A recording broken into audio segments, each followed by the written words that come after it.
Ready. All right, so now that we have our bowline fastened to my mug, I can now practice my trucker's hitch. So trucker's hitch is a tension knot. So we're going to use this most often when we are trying to make our tarps tight. So either that's from the edge of the tarp that we tied the bowline onto to a stake in the ground or a rock that's laying on the ground, or when we're doing the ridge line of the tarp, this can be used to tie over around a tree and make it nice and tight so that our tarp is tight. So I start with a fixed end knot, and what I'm gonna first do is make a slip knot.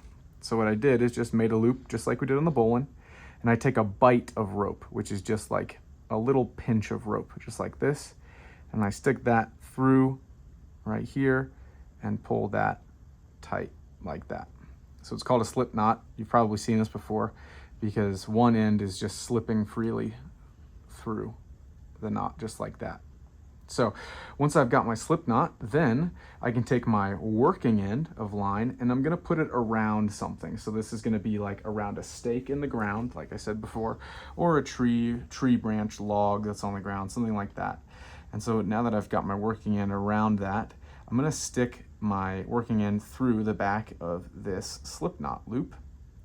And then once I do that, I can pull it back down towards whatever I just put it through there. And it's gonna create tension. You're gonna see the backpack strap that I've tied to start to rise up because it's getting tighter, okay? And once I have the desired tension that I want, what I'm gonna do is just pinch this part right here.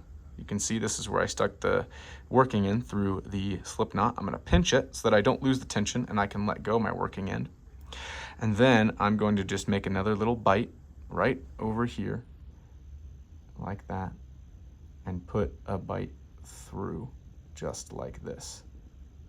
And I'm gonna pull it up towards my fingers, and now my tension will stay. I'm gonna do that last part one more time. So remember, I've got it through my slip knot here. I've got like one line going down, one line coming back, and my working end going back down. I'm gonna pull the tension that I want. I'm gonna pinch right here on the slip knot loop so that I don't lose the tension I've created. And then I can take a little bit of a bite of rope from my working end, put it through just like that, pull that back up towards my fingers and let go. So this is the trucker's hitch.